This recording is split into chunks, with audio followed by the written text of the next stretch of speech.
આપણે શરૂ કરવા જઈ રહ્યા છીએ 12 સાયન્સનું 9મું યુનિટ રે ઓપ્ટિક્સ કિરણ પ્રકાશ શાસ્ત્ર.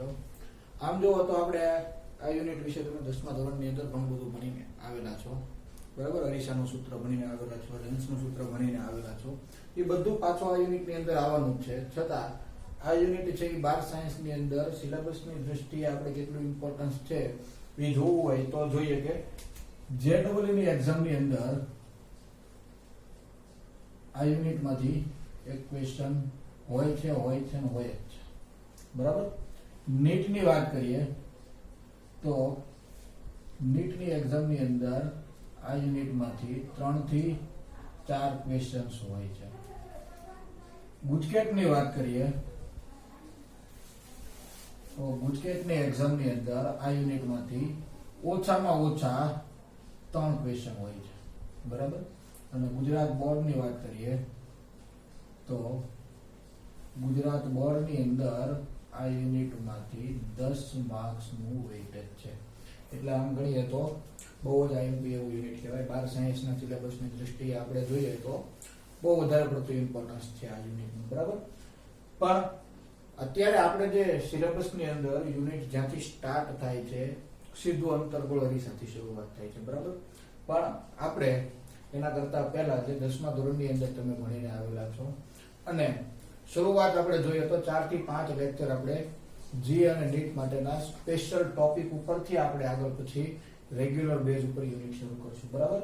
અત્યારે આપણે શરૂ કરવા જઈ રહ્યા છીએ નીટ, બરાબર. અથવા તો આની માટે તમે કહો તો જી માટેના આઈએમપી બધા જ મુદ્દાઓ છે. જો આ મુદ્દાઓ તમને સમજાશે, મુદ્દાઓ તમને યાદ હશે, મુદ્દાઓ આવડતા હશે તો અને માત્ર તો આગળના યુનિટની અંદર તમને ભણવાની ખૂબ મજા આવશે, બરાબર. તબક્કાવાર આપણે મુદ્દાઓ જોતા જઈએ. એક તમે સ્નેલનો નિયમ ભણીને આવી ગયા છો 10મા ધોરણની અંદર. સ્નેલનો પરાવર્તનનો નિયમ. આપણે શું ટોપિક શરૂ કરેલો છે? નીટ માટેના અને જી માટેના ઇમ્પોર્ટન્ટ પોઈન્ટ્સ, બરાબર. પોઈન્ટ નંબર 1 છે સ્નેલનો નિયમ. સ્નેલનો નિયમ છે એ પ્રકાશની પરાવર્તનની ઘટના માટેનો છે, બરાબર. પરાવર્તનની ઘટના એટલે શું? તો માનો કે પ્રકાશનું કિરણ છે એ કોઈ સપાટી ઉપર આપાત થાય છે, આપાત થઈ અને અથડાય અને પાછું પડે એને પરાવર્તન કહેવાય, બરાબર. તો સમતલ સપાટી માટે માનો કે આ સમતલ સપાટી છે, એના ઉપર કોઈ પ્રકાશનું કિરણ આપાત થાય છે. આપાત સપાટી સાથે આપણે લંબ દોરી દીધો છે, બરાબર. સપાટી છે અને લંબ છે. સ્નેલનો નિયમ નંબર 1, આપાત કિરણે લંબ સાથે બનાવેલ ખૂણો એને આપણે આપાત કોણ I વડે દર્શાવીએ છીએ, બરાબર. આપાત કિરણે લંબ સાથે બનાવેલો ખૂણો અને પરાવર્તન કિરણે લંબ સાથે બનાવેલો ખૂણો. ઇંગ્લિશમાં પરાવર્તનને આપણે શું કહીએ છીએ? રિફ્લેક્શન. એટલા માટે આપણે એને R વડે દર્શાવીએ છીએ, બરાબર. તો આપાત કિરણે લંબ સાથે બનાવેલો ખૂણો I અને પરાવર્તિત કિરણ છે એને લંબ સાથે બનાવેલો ખૂણો R, એ બંને હંમેશા સમાન જ હોય. I = R. આ પહેલો નિયમ છે, બરાબર. બીજો નિયમ એવું કહે છે આપાત કિરણ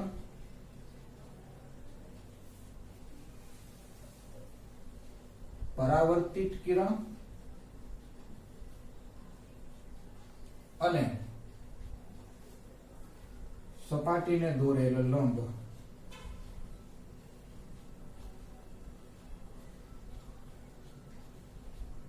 એક જ માધ્યમમાં હોય છે.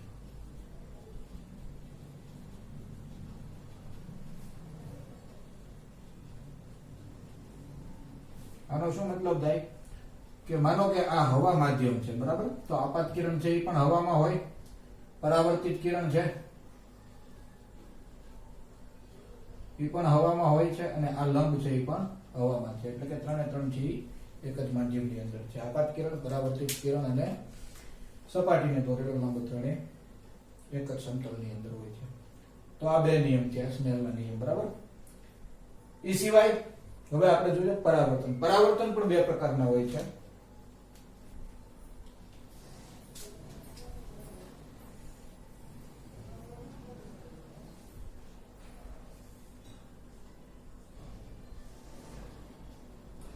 એક આપણે કહીએ છીએ રેગ્યુલર પરાવર્તન અને બીજું છે ડિફ્યુઝડ.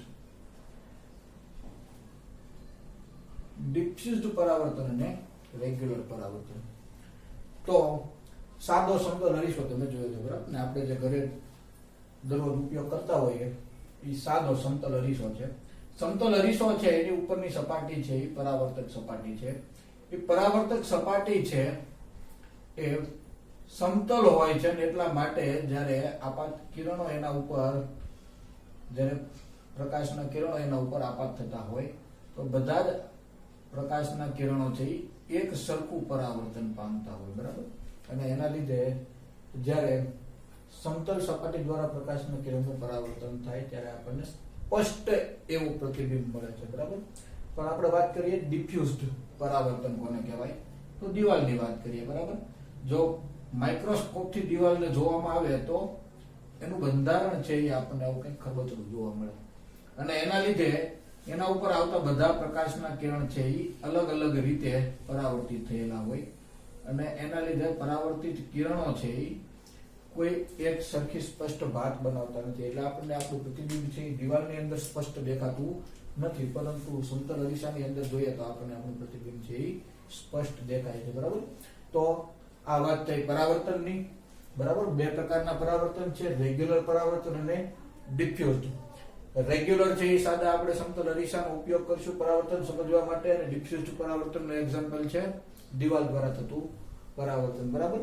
અને આ બંને પરાવર્તન છે અને આપણે કોઈ એક જ ઉદાહરણની મદદથી સમજવા હોય તો પાણીનું ઉદાહરણ તમે લઈ શકો. Water is the best example for the reflection. How? તો જ્યારે તમે શાંત પાણીની અંદર તમે નજર કરો તો તમારું પ્રતિબિંબ છે એ તમને સ્પષ્ટ દેખાય, બરાબર. તો શાંત પાણી છે, પાણીની ઉપરની સપાટી છે એ સંપૂર્ણ પરાવર્તક સપાટી છે, બરાબર. અને એના દ્વારા રેગ્યુલર રિફ્લેક્શન થાય એટલે એના દ્વારા તમને તમારું પ્રતિબિંબ છે એ સ્પષ્ટ દેખાય. પણ જો પાણીની અંદર ખલેલ પહોંચાડવામાં આવે તો ઉપરની સપાટી છે એ ખરબચડી થઈ જાય છે, બરાબર. અને એના લીધે ડિફ્યુઝડ રિફ્લેક્શન થાય. એટલે પાણીની અંદર જો કોઈ ખલેલ પહોંચેલી હોય તો આપણને આપણું પ્રતિબિંબ છે એ સ્પષ્ટ દેખાતું નથી, બરાબર. તો રેગ્યુલર અને ડિફ્યુઝડ બંને પરાવર્તન તમે પાણીના ઉદાહરણની મદદથી પણ સમજી શકો. હવે આપણે જોઈએ વસ્તુ કોને કહેવાય અને પ્રતિબિંબ કોને કહેવાય. વસ્તુ અને પ્રતિબિંબ એ બંનેના પ્રકાર જોયા બાદ પછી આપણે સમતલ અરીસા ઉપર આગળ વધીશું, બરાબર. તો ટર્મિનોલોજી છે બધી અને આ ટર્મિનોલોજી આપણને ખ્યાલ હોય તો પછી આગળ ઉપર આપણને સમજવામાં વધારે સારી મદદ થશે, બરાબર. તો શરૂ કરીએ છીએ આપણે વસ્તુ. વસ્તુ કોને કહેવાય? સમતલ અરીસો છે એને આપણે આવી રીતે દર્શાવીએ છીએ. માનો કે આ એક સમતલ અરીસો છે તો સમતલ અરીસાને દર્શાવવા માટેની રીત આવી છે. એમાં આ સાઈડનો જે ભાગ છે, આગળનો સાઈડનો ભાગ, એને આપણે પરાવર્તક સપાટી કહીએ છીએ. તમને ખબર હશે કે સમતલ અરીસો છે કેવી રીતે બનાવવામાં આવે.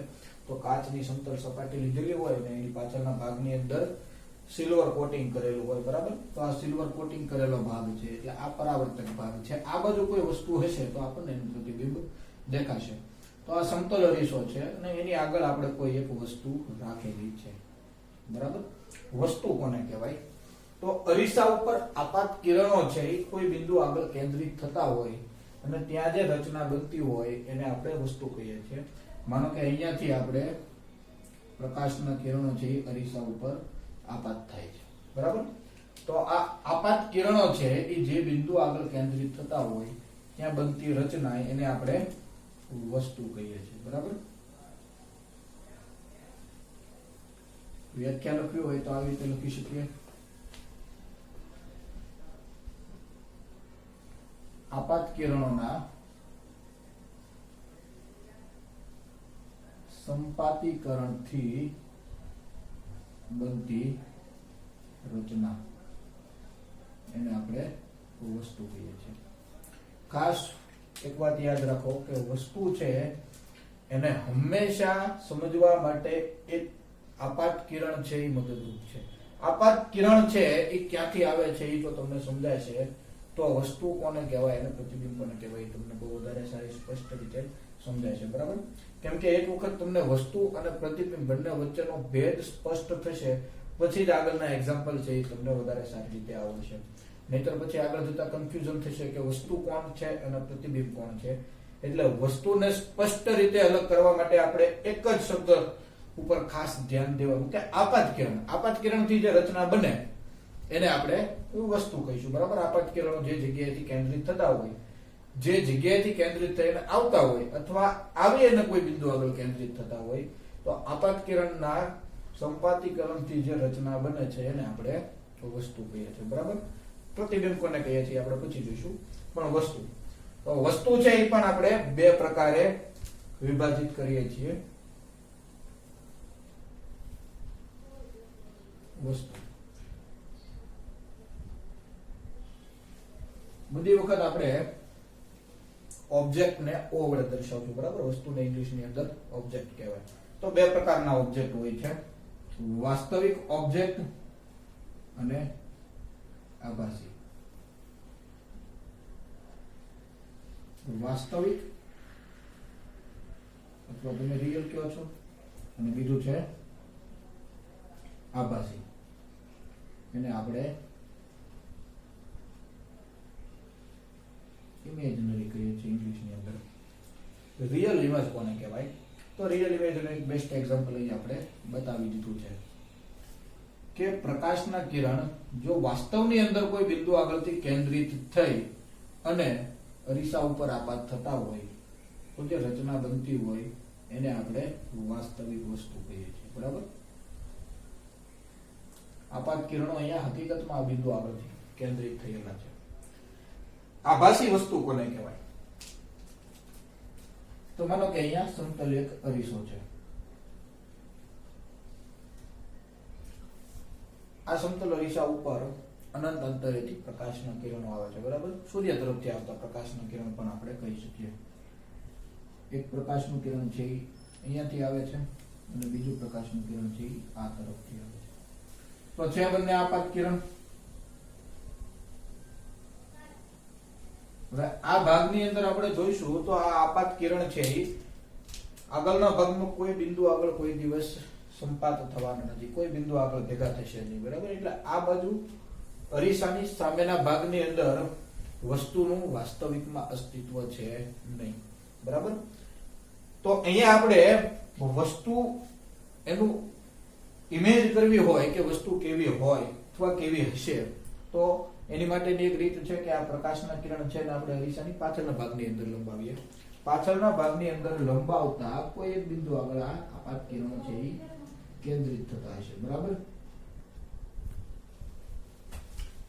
તો આપાત કિરણ છે ને આપણે પાછળના ભાગની અંદર લંબાવેલા છે. બરાબર? લંબાવતા આ બિંદુ આગળ આપણને કિરણો છે એ સંપાત થાય છે. તો અહીંયા જે રચના બને છે એ પણ વસ્તુ છે કેમ કે આપાત કિરણનું સંપાતીકરણ છે. બરાબર? પણ અહીંયા આપણે જોઈએ તો હકીકતની અંદર પ્રકાશના કિરણો આ બિંદુ આગળ કેન્દ્રિત થતા નથી. આ તો પાછળના ભાગની અંદર લંબાવતા આ બિંદુ આગળ કેન્દ્રિત થયેલા છે. એટલે વસ્તુ છે એનું વાસ્તવિક અસ્તિત્વ નથી. એટલા માટે આ પ્રકારનું જે આપણને વસ્તુ મળે છે આ વસ્તુને આપણે આભાસી વસ્તુ કહીએ છીએ. બરાબર? તો આભાસી વસ્તુ કોને કહેવાય અને વાસ્તવિક વસ્તુ કોને કહેવાય એ આપણને આ બે એક્ઝામ્પલની મદદથી ખ્યાલ આવી જાય. બરાબર? કે કોઈ એક બિંદુ આગળથી જો હકીકતમાં પ્રકાશના કિરણ કેન્દ્રિત થતા હોય તો ત્યાં જે રચના બનતી હોય એને વાસ્તવિક વસ્તુ કહેવાય. અને હકીકતમાં પ્રકાશના કિરણો છે કેન્દ્રિત ન થતા હોય પણ એના પાછળના ભાગની અંદર લંબાવતા કોઈ બિંદુ આગળ કેન્દ્રિત થતા હોય તો ત્યાં જે વસ્તુ બને એને આપણે આભાસી વસ્તુ કહીએ છીએ. બરાબર? ત્યાં જે વસ્તુને ગણતરી કરવામાં આવે એ વસ્તુને આપણે આભાસી વસ્તુ કહીએ છીએ. એવી રીતે જેમ આપણે વસ્તુના બે પ્રકાર પાડી દીધા છે કે વાસ્તવિક વસ્તુ અને આભાસી વસ્તુ, એવી જ રીતે આપણે પ્રતિબિંબના પણ બે પ્રકાર પાડીશું. માનો કે અરીસાની સામે કોઈ વસ્તુ આપણે રાખેલી હોય તો સ્વાભાવિક વાત છે અરીસાનું પોતાનું જ કાર્ય એ છે કે એની સામે જે કઈ વસ્તુ હોય એનું એ પ્રતિબિંબ આપે. બરાબર? તો વસ્તુ છે અરીસા દ્વારા આપણને એનું પ્રતિબિંબ મળશે. તો પ્રતિબિંબની આપણે વ્યાખ્યા લખવી હોય તો કેવી રીતે લખી શકાય?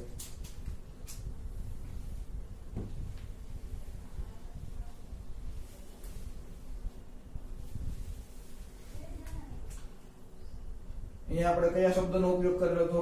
આપાત કિરણના સંપાદીકરણનો, બરાબર. તો અહીંયા આપણે પરાવર્તિત કિરણના સંપાદીકરણની રચના એવું પૂછ્યું. પરાવર્તિત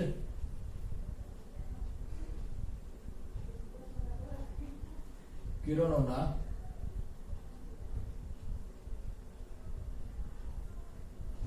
સંપાદીકરણથી બનતી રચના, એને આપણે પ્રતિબિંબ કહીશું.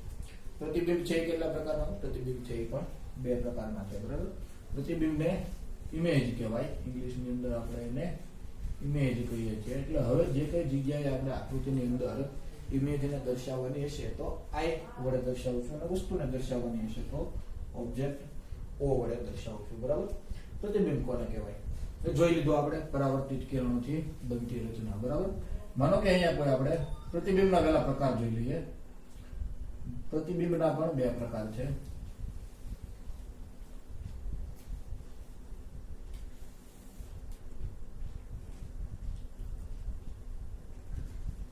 આભાસી પ્રતિબિંબ અને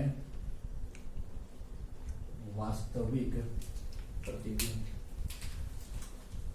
તો આભાસી પ્રતિબિંબ કોને કહેવાય? સમતલ અરીસો છે અને સમતલ અરીસાના સામેના ભાગની અંદર આપણે કોઈ વાસ્તવિક વસ્તુ મૂકેલી છે. તો વસ્તુ તરફથી આવતા પ્રકાશના કિરણો અરીસા ઉપર આપાત થશે,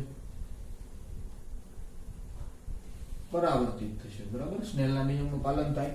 લંબ સાથે બનાવેલો ખૂણો, આપાત કિરણે લંબ સાથે બનાવેલો ખૂણો અને પરાવર્તિત કિરણે લંબ સાથે બનાવેલો ખૂણો બંને એક સરખા હોય, બરાબર. ઓબ્જેક્ટ છે.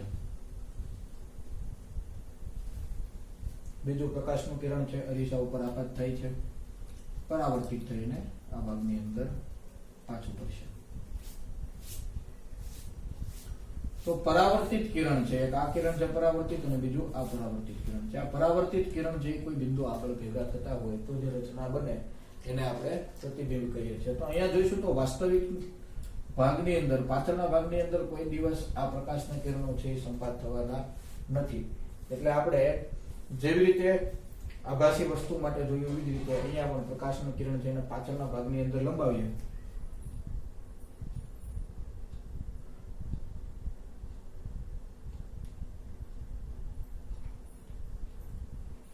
તો આ બિંદુ આગળથી પ્રકાશના કિરણ છે એ કેન્દ્રિત થઈને પાછા ફરતા હોય એવું લાગે. તો પરાવર્તિત કિરણો છે આ બિંદુ આગળ કેન્દ્રિત થાય છે, બરાબર. આ રચનાને આપણે પ્રતિબિંબ કહીએ છીએ. પણ આને આભાસી પ્રતિબિંબ શા માટે કહીએ છીએ? તો બસ એની એક ટર્મિનોલોજી છે, તમને સમજાઈ જશે, બરાબર ને. કે હકીકતમાં અહીંયા પ્રકાશના પરાવર્તિત થયેલા પ્રકાશના કિરણો છે આ બિંદુ આગળ કેન્દ્રિત થતા નથી, પણ એને પાછળના ભાગની અંદર લંબાવતા આ બિંદુ આગળથી અપકેન્દ્રિત થઈને આવેલા હોય એવું લાગે, બરાબર. હકીકતમાં કેન્દ્રિત ન થયેલા હોય એની માટેનો આપણે શબ્દ શું વાપરીએ છીએ? અપકેન્દ્રિત. તો આ બિંદુ આગળથી અપકેન્દ્રિત થઈને આવેલા છે. એટલા માટે અહીંયા આપણને જે પ્રતિબિંબ મળે છે એ પ્રતિબિંબને આપણે ઇમેજનરી પ્રતિબિંબ કહીશું, બરાબર. આભાસી પ્રતિબિંબ કહીશું. વાસ્તવિક પ્રતિબિંબ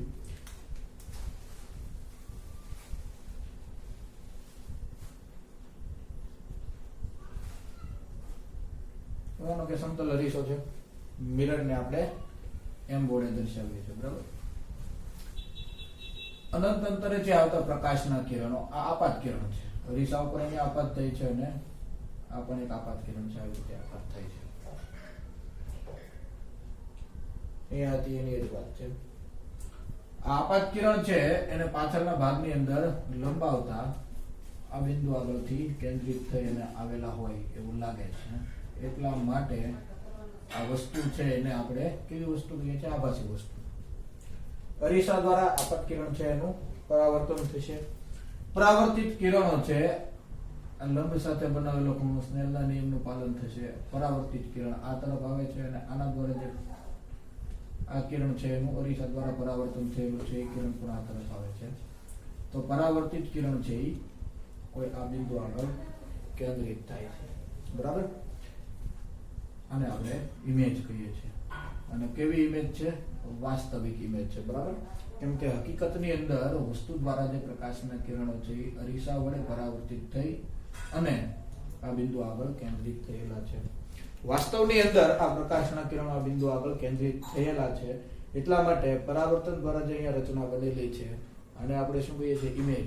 એવું જરૂરી નથી કે અરીસાની સામે ગમે ત્યારે કોઈ પણ વસ્તુ હોય, એ હંમેશા વસ્તુ જ હોય નહીં. એ વસ્તુ પણ હોઈ શકે, પ્રતિબિંબ પણ હોઈ શકે. બરાબર. આપાત કિરણોના સંપાતીકરણથી બનતી રચના એને વસ્તુ કહેવાય અને પરાવર્તિત કિરણોના સંપાતીકરણથી બનતી રચના એને પ્રતિબિંબ કહેવાય. તો વસ્તુના પણ બે પ્રકાર છે, પ્રતિબિંબના પણ બે પ્રકાર છે.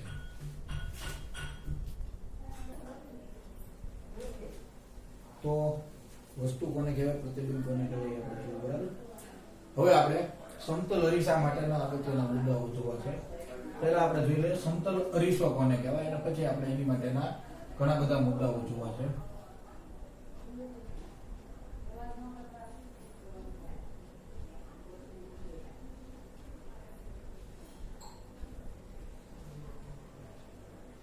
Plane mirror.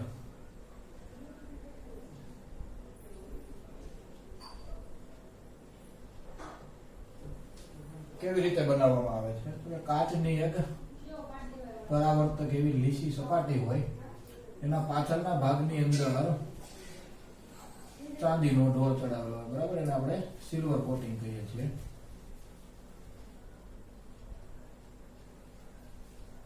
આ ભાગ છે એ પરાવર્તક છે.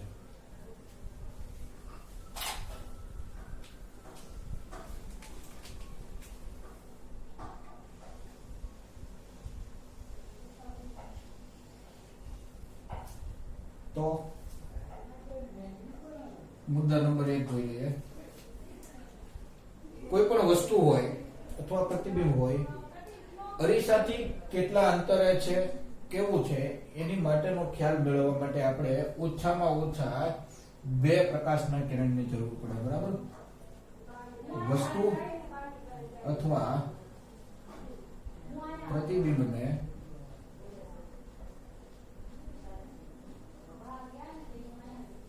દર્શાવવા માટે ઓછામાં ઓછા બે પ્રકાશના કિરણની જરૂર પડે.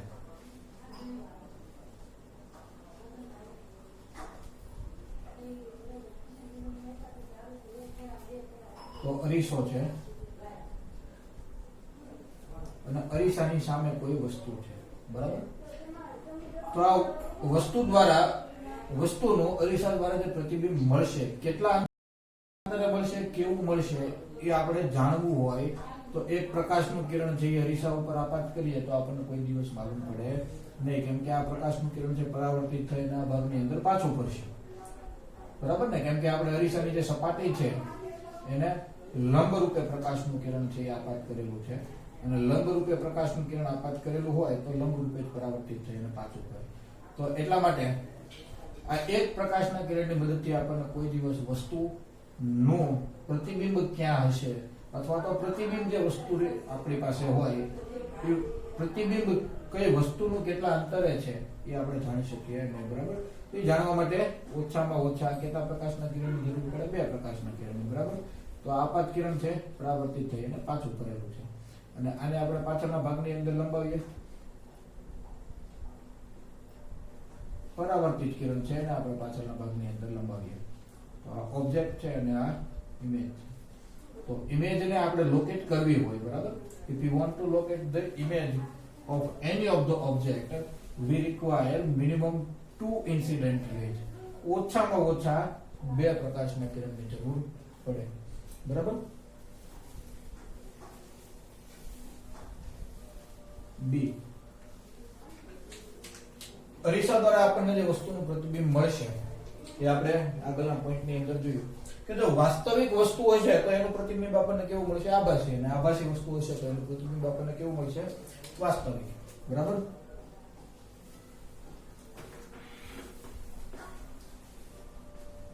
સમતલ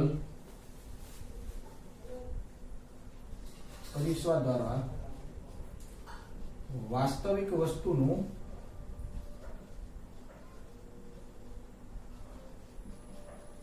આભાસી અને આભાસી વસ્તુનું વાસ્તવિક પ્રતિબિંબ મળે છે. વસ્તુ આભાસી હશે તો પ્રતિબિંબ વાસ્તવિક હશે અને પ્રતિબિંબ આભાસી હશે તો વસ્તુ વાસ્તવિક હશે. બરાબર. સી પોઈન્ટ નંબર જોઈએ. સમતલ અરીસો છે એના વડે આપણને જે પ્રતિબિંબ મળે છે, આપણે અરીસાની સામે ઉભા રહીને જોયું હોય, બરાબર, તો અરીસાથી જેટલા અંતરે વસ્તુ હશે પાછળના ભાગની અંદર એટલા જ અંતરે આપણને પ્રતિબિંબ મળશે, અથવા તો અરીસાથી જેટલા અંતરે પ્રતિબિંબ હશે એટલા જ અંતરે વસ્તુ હશે. એટલે સમતલ અરીસા માટે આવું કહેવાય. સમતલ અરીસા માટે વસ્તુ અંતર બરાબર પ્રતિબિંબ અંતર. અરીસાથી જેટલા અંતરે વસ્તુ હોય પ્રતિબિંબ પણ એટલા જ અંતરે હોય. હા, અરીસાને આપણે હંમેશા ઉગમ બિંદુ તરીકે લઈએ છીએ.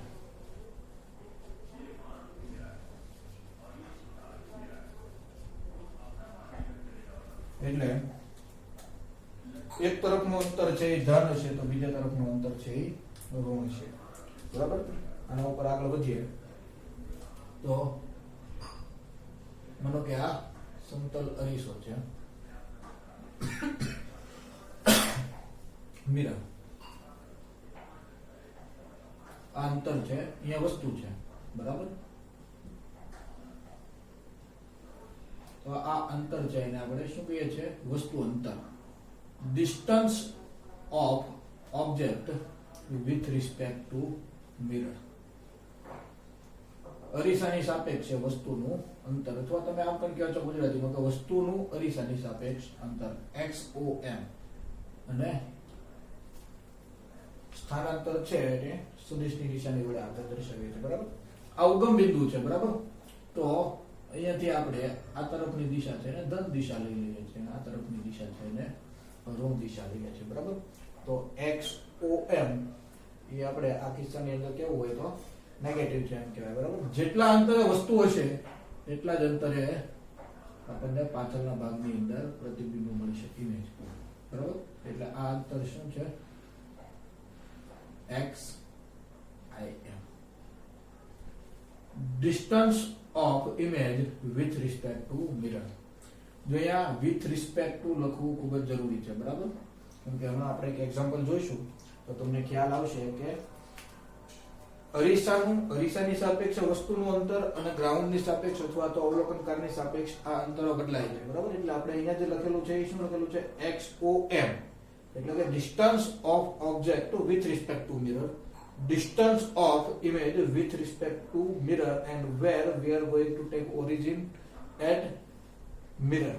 Mirror is our origin, and that is why you can see that this distance is positive. That is why distance of image we can take it as positive, and distance of object we can take it as negative.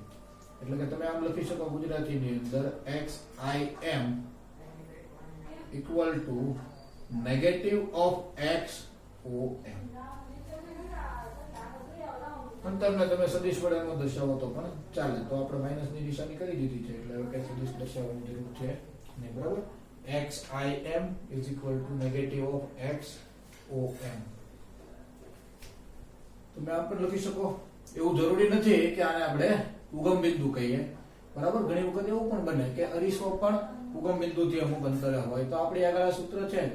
બરાબર. XI minus XM is equal to negative of XO minus XM. આવું પણ કહેવાય. બરાબર. આમ પણ લખાય XI negative XM negative XO plus XM.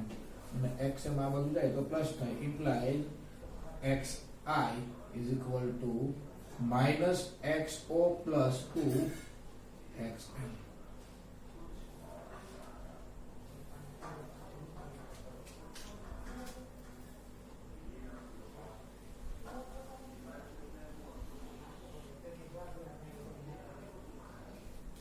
એક સમીકરણ છે એ બી સી ડી પોઈન્ટ જોઈએ બરાબર x I m is equal to minus x o m બંને બાજુ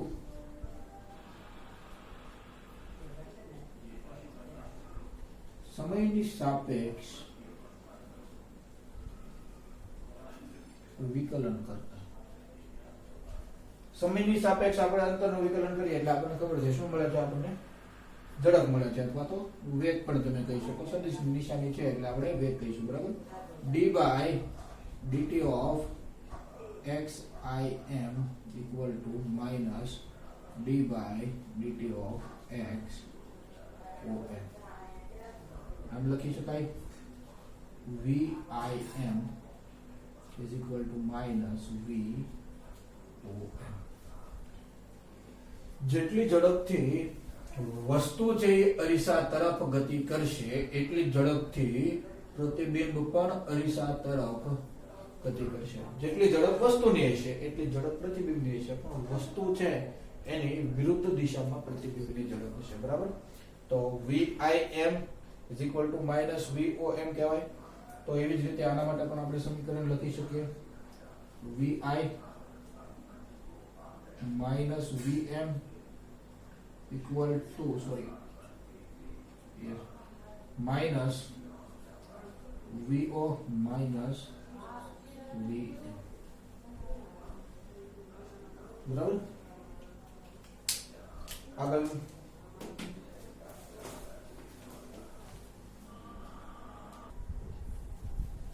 તો ઝડપ માટે આપણે સમીકરણ લીધું બરાબર હજી આગળ આપણે લખવું હોય તો આવી રીતે લખી શકીએ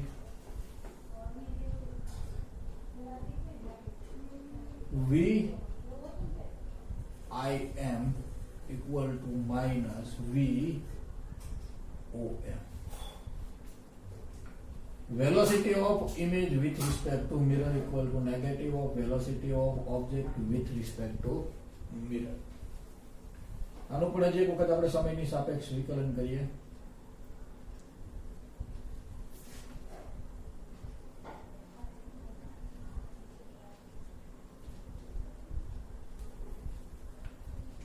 d by dt of VIM equal to minus d by dt of VOM આ આપણને પ્રવેગ મળે છે એટલે આપણે આવી રીતે લખી શકીએ AIM equal to negative of AOM બરાબર તો વસ્તુનો પ્રવેગ અરીસાની સાપેક્ષ જેટલો હોય એટલો જ પ્રતિબિંબનો પ્રવેગ પણ અરીસાની સાપેક્ષ હોય પણ દિશા કેવી હોય વિરુદ્ધ બરાબર અને જેટલી ઝડપથી વસ્તુ ગતિ કરે એટલી ઝડપથી પ્રતિબિંબ ગતિ કરે બંનેની ઝડપ સરખી હોય પણ દિશા બંનેની વિરુદ્ધ હોય બરાબર A B C D E પછી F પોઈન્ટ જોઈ લઈએ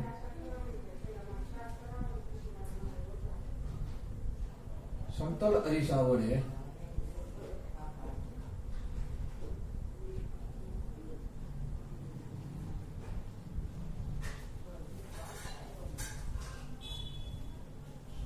હંમેશા અરીસાની લંબ દિશા ઉલટાય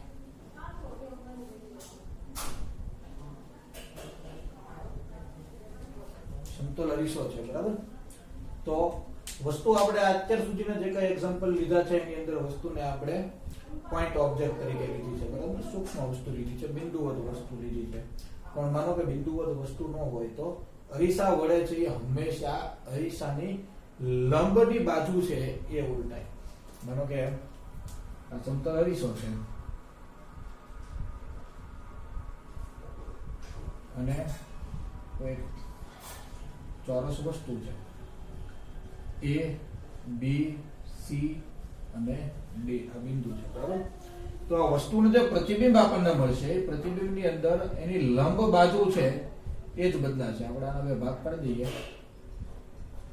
તો આ લંબ બાજુ છે, પણ આ બાજુ છે એ સમાંતર બાજુ છે. એટલે આપણને પાછળના ભાગની અંદર જે પ્રતિબિંબ મળશે એ પ્રતિબિંબ આપણને કેવું મળશે? તો આ પ્રતિબિંબ છે.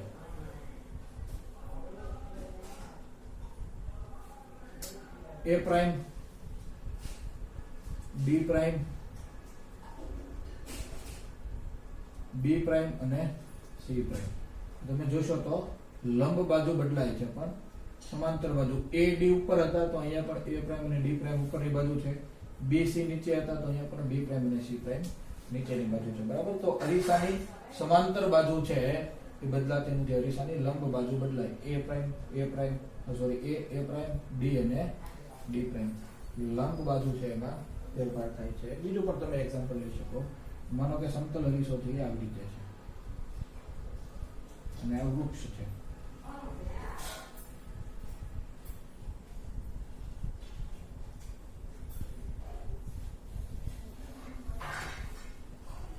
એનું પ્રતિબિંબ આપણને આ બાજુ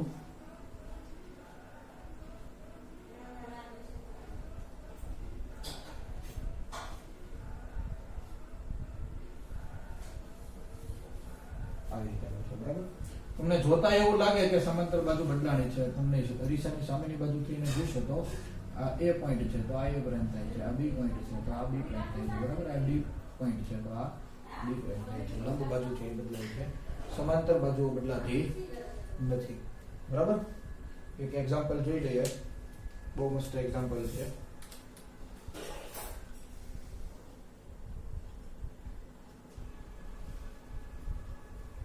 માનો કે એક રિક્ષા છે,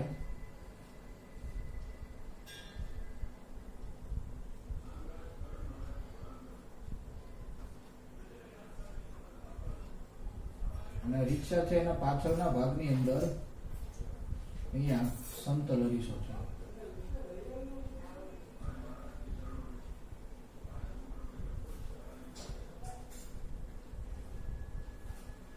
અને રિક્ષા છે એ આ દિશામાં આગળ વધે છે. રિક્ષાની ઝડપ માનો કે 10 મીટર પર સેકન્ડ.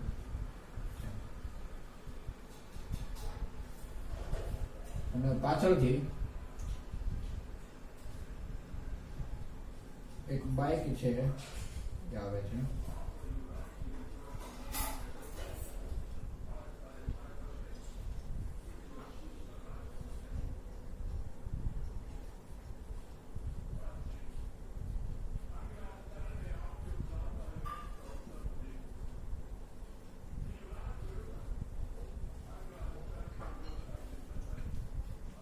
બાઇક છે આ તરફ 60 મીટર પર સેકન્ડની ઝડપથી ગતિ કરે છે. બરાબર. બાઇક સવાર છે એ રિક્ષાની પાછળનું જે અરીસો છે એની અંદર એનું પ્રતિબિંબ જોવે છે. એટલે તમારે બે વસ્તુ મેળવવાની છે. પ્રતિબિંબની રસ્તા પર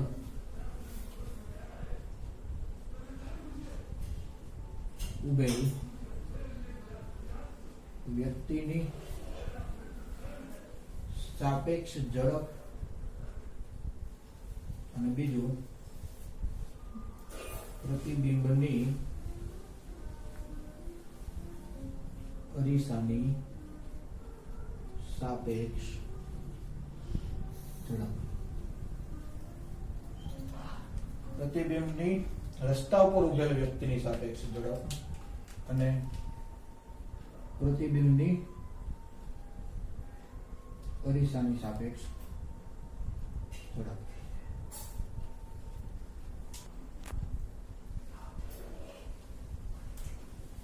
તો માનો કે આપણે અહીંયાથી દિશા લઈએ. દિશા લખવી હોય તો પણ ભલે, દિશા ન લખવી હોય તો પણ ભલે. જવાબ એક પરિમાણની અંદર ગણતરી છે. બરાબર. એક્ઝામ્પલ આપણે એક જ પરિમાણની અંદર બતાવેલો છે એટલે અહીંયા I cap J cap K cap એવું કઈ લખવાની જરૂર છે નહીં. બરાબર. અથવા તમારે સદિશ સાથે લખવું હોય તો પણ તમે લખી શકો, પણ અહીંયા જરૂર નથી. એટલા માટે આપણે સાદી ગણતરી કરી નાખશું. બરાબર. શું વસ્તુ આપણને આપેલી છે પહેલા તો આપણે જે કાંઈ ઇન્ફોર્મેશન આપણને આપેલી છે એ કલેક્ટ કરી લઈએ. વ્યક્તિ છે એની ઝડપ આપણને આપેલી છે. બરાબર. એટલે v ઓબ્જેક્ટ આપણને આપેલી છે. vo બરાબર છે 60 મીટર પર સેકન્ડ. બીજું આપણને શું આપેલું છે?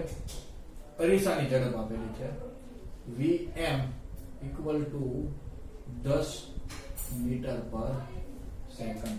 આપણે શું મેળવવાનું છે?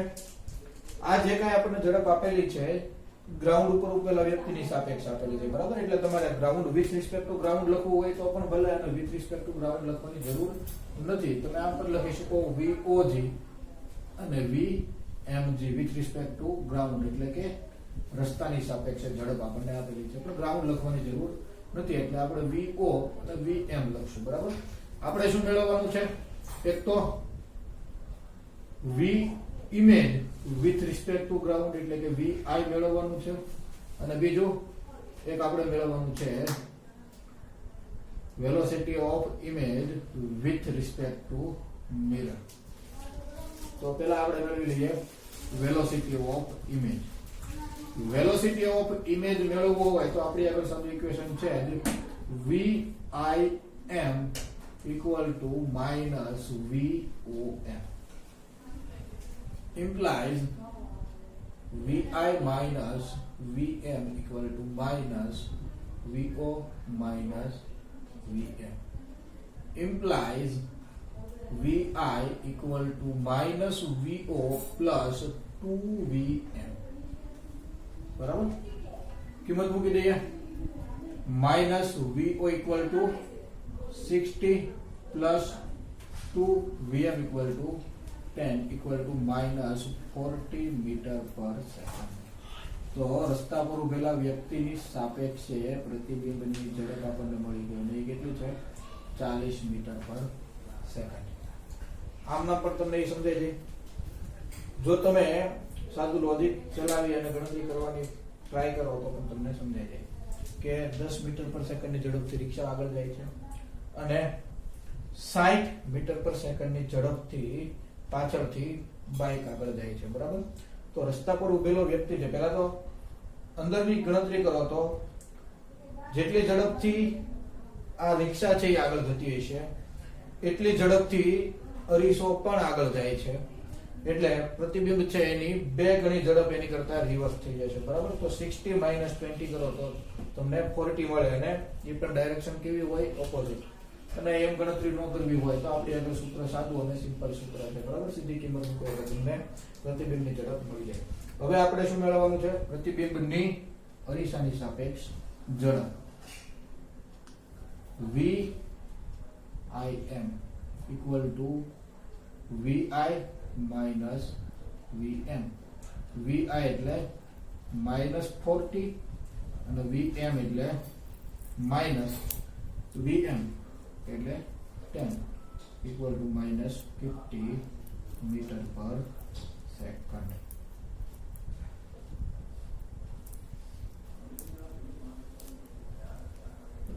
તો આવી રીતે તમે પ્રતિબિંબની અરીસાની સાપેક્ષ ઝડપ પણ ગણી શકો અને પ્રતિબિંબની રસ્તા ઉપર ઉભેલ વ્યક્તિની સાપેક્ષ ઝડપ પણ ગણી શકો.